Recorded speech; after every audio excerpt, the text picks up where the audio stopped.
Hi, I'm Paul Duffy of TritonHaven.com, and in this tutorial I'm going to explain some of the fundamentals of sampling and how the Triton works with samples in order to help you have a better understanding of how to create and use samples in your music production. Samples have been used since the early 80s in the creation of music and play a major role across all genres of music, including but not exclusive to dance, hip-hop, R&B, and rock.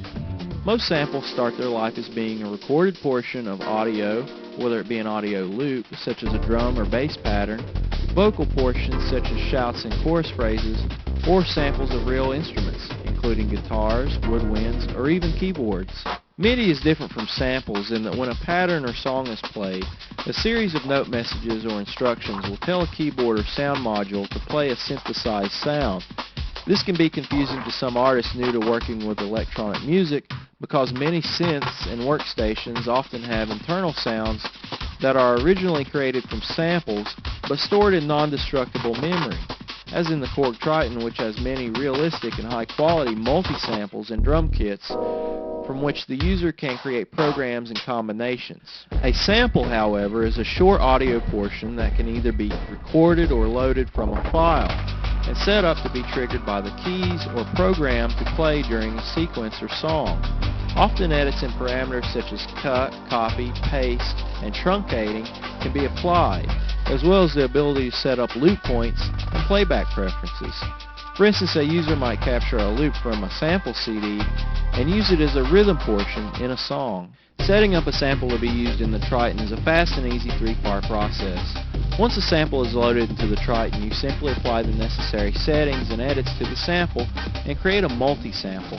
You can think of the sample as the raw audio stored in RAM. A multi-sample is how the Triton organizes these samples and sets them aside with edits in order to be accessed and placed in a program or patch. To use this sample/multi-sample during performance or in a song, it must be set up as a program first. There it will be assigned filter, pitch, LFO, and amp settings, along with other parameters, including post, insert, and master effects. You can also apply effects to the audio inputs during the recording of your sample. This is, however, not as flexible as adding effects later in program or sequence mode, because once recorded with the sample, these effects cannot be taken away. In later videos, I'll explain how the Korg Triton uses powerful features like time slicing, the ability to take a sample loop and cut it up automatically, and assign a series of triggers or notes to replay the loop to a set BPM in sequence mode, much like the computer-based program Recycle. This allows you to easily change the tempo of a loop in real time without changing the individual sample's pitch. I'll also explain other functions such as crossfading, adding volume slopes to the start and end points of sampled loops for seamless transitions. Auto Zero, Triton's ability to detect 0 points in a sample to eliminate annoying clicks in a loop, as well as over 50 other navigational functions, commands, and edits. So please, I welcome you to boot up your Triton, strap on those headphones, and set the manual to the side. Get ready to learn the ins and outs of the Triton's sampling capabilities, along with many powerful tips that will take your music creation to the next level.